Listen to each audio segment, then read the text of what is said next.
Hello everyone, welcome back to NPC. So बेटा आज से हम स्टार्ट कर रहे हैं हमारा new chapter and that is vector. Okay, last हमने basic mathematics and unit dimension error analysis finish किया है। ठीक है, आई होप उसके जितने भी टॉपिक्स हमने कवर किए हैं आपको समझ में आए होंगे। आपने हर क्वेश्चन उससे रिलेटेड जो भी टॉपिक्स हैं उससे आपने किए होंगे, प्रैक्टिस किए होंगे।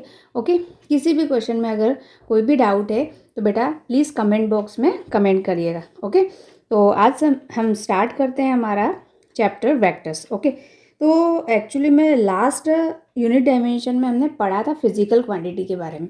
ओके, फिजिकल क्वांटिटीज़ क्या होती है? तो ऐसी क्वांटिटीज़ जो कि मेजरेबल होती है और जो फिजिक्स के लॉज को फॉलो करती है। ठीक है, तो काफ़ी सारी फिजिकल क्वांटिटीज़ होती है। अब क्या होता है कि ये जो फिजिकल क्वांटिटीज़ होती है, ठीक है, इन क्वांटिटीज़ में कुछ में मैग्नीट्यूड होता है और कुछ में डायरेक्शन होता है और कुछ में दोनों ही होती हैं।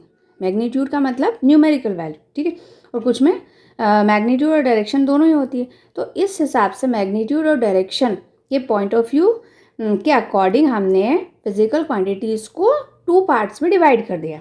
Okay, first is scalar quantity and second is vector quantity. Okay, तो वन बाय वन हम स्केलर क्वांटिटी और वेक्टर क्वांटिटी के बारे में समझते हैं। स्केलर क्वांटिटीज़ क्या होती है?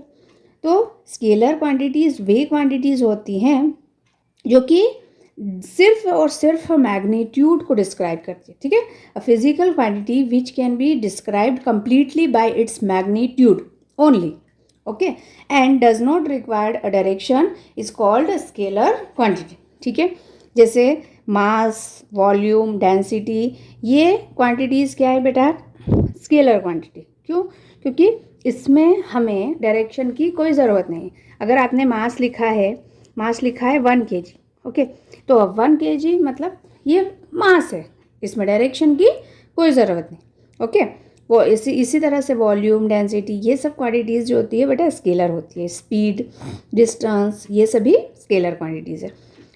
अब वेक्टर क्वांटिटीज़ क्या होती है? तो वेक्टर क्वांटिटी जहाँ यहाँ पे जैसे बेटा 1 kg लिखा हुआ है तो ये मैग्नीट्यूड है आपका। 1 जो न्यूमेरिकल वैल्यू होती है वो क्या है? मैग्नीट्यूड। ठीक है, तो यहाँ पर सिर्फ आप मैग्नीट्यूड लेंगे, इसीलिए मास जो है वो स्केलर क्वांटिटी हुई। अब वेक्टर क्वांटिटीज़ क्या होते हैं?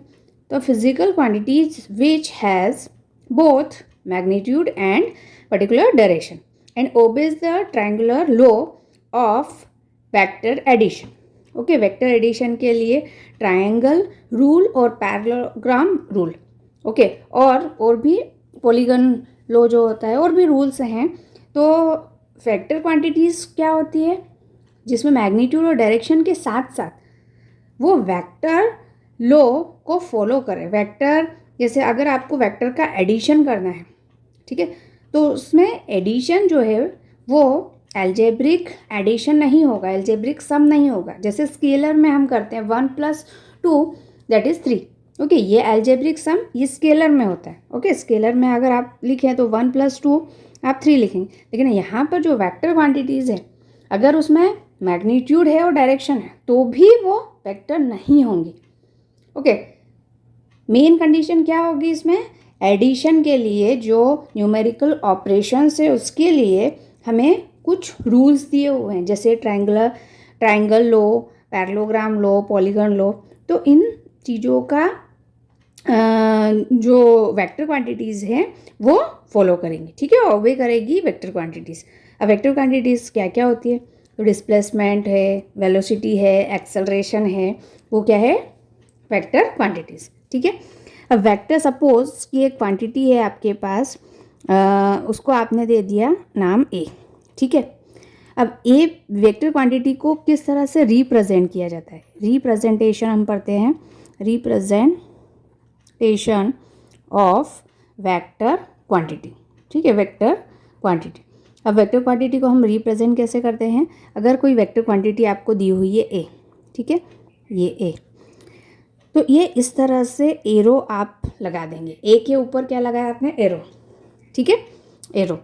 या फिर अगर आप इसे बोल्ड लेटर में लिखेंगे, कोई भी क्वांटिटी को अगर आप बोल्ड लेटर में लिखते हैं तो इसका मतलब भी क्या है? ये वेक्टर क्वांटिटी है। ठीक है, तो दो टाइप से हम रिप्रेजेंट कर सकते हैं। एक तो आप एरो हेड लगा के एरो लगा के और एक बोल्ड लेटर्स में।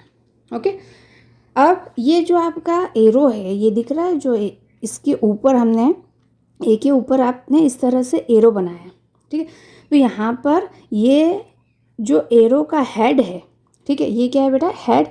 तो ये आपको क्या देगा, डायरेक्शन, ठीक है, ये आपको क्या देगा, डायरेक्शन। और जो टेल है, ये जो पीछे वाला पार्ट है इसको क्या बोलते हैं, टेल। ओके, ये वाला जो पार्ट है ये है आपका टेल, ठीक है। अब किस तरह से ये यूज़ होता है, and one more important thing, ये जो लेंथ है, ठीक है, ये आपको एरो की जो लेंथ दिख रही है ये आपको क्या बताएगी, मैग्नीट्यूड, ठीक है। जो लेंथ है वो आपको मैग्नीट्यूड बताएगी, ठीक है, मैग्नीट्यूड। सपोज ये एरो इस तरह से दिया हुआ है और ये 1 मीटर का है, ठीक है। अगर आपको 2 मीटर बनाना है तो इसको क्या कर देंगे, आप डबल कर देंगे, ठीक है। ये इसको आपने डबल कर दिया तो ये 1 मीटर, ये 1 मीटर, 2 मीटर हो गया, ठीक है। तो इस तरह से वैसे एक्चुअली में हम कितना भी बड़ा वेक्टर हो, ठीक है, आप इस तरह से छोटा सा साइन ही यूज़ करते हैं, बट ये समझाने के लिए है कि ये लेंथ जो है वो मैग्नीट्यूड के लिए रिप्रेजेंट होती है, ठीक है। अब फर्स्ट आपने एक्स वाई जेड ये कोऑर्डिनेट पढ़ा है। कोऑर्डिनेट सिस्टम अगर आप देखें तो आपके पास 3 कोऑर्डिनेट सिस्टम होते हैं। ये है आपका एक्स एक्सिस, ये वाई एक्सिस और ये जेड एक्सिस, ठीक है। तो एक्स एक्सिस, वाई एक्सिस और जेड एक्सिस, इन तीनों की डायरेक्शन के लिए हम डिफरेंट डिफरेंट वेक्टर्स यूज़ करते हैं और उसको यूनिट वेक्टर बोलते हैं।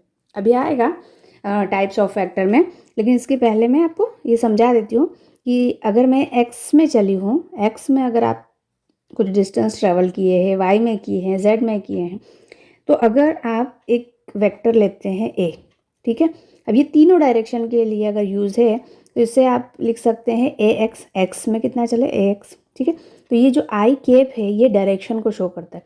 ये पूरा जो है ये वेक्टर फॉर्म है, ये ए एक्स ओनली, ये क्या है, मैग्नीट्यूड, और आई केप जो है वो डायरेक्शन को रिप्रेजेंट करता है, मतलब एक्स एक्सिस के लिए। ऐसा ए वाई ये है जे डायरेक्शन के लिए, ठीक है, और ए जेड ये है आपका के जेड डायरेक्शन के लिए, ठीक है।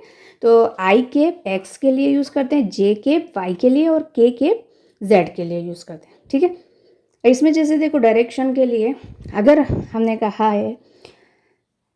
कहा है कि ये 4 डायरेक्शन होती है आपकी, ये ईस्ट होती है, ये वेस्ट होती है, ये नॉर्थ होती है आपकी, और ये साउथ होती है, ठीक है। तो ये एरो हेड लगाने की क्या ज़रूरत पड़ी, तो हमने कहा कि कोई बंदा ईस्ट में चल रहा है, ठीक है, ईस्ट में वॉक कर रहा है, तो उसके लिए आपने इस तरह से अगर लाइन ड्रॉ कर दी तो आपको समझ में नहीं आएगा कि किस डायरेक्शन में जा रहा है, ओके, किस डायरेक्शन में जा रहा है। अगर आपने इस तरह से एरो बना दिया तो आपको पता चल जाएगा कि ये ईस्ट डायरेक्शन में जा रहा है, कौन सा, ईस्ट डायरेक्शन में, ओके। तो इसलिए इसका इम्पोर्टेंस है, ओके। अब ये जो ए वेक्टर है आपका, कौन सा, ए वेक्टर, ठीक है। अभी इसका इस वेक्टर को, जैसे सपोज मेरे पास एक ये ए वेक्टर है, ये ए वेक्टर है, और एक और आपके पास आपने बी वेक्टर ले लिया, ठीक है, बी वेक्टर ले लिया।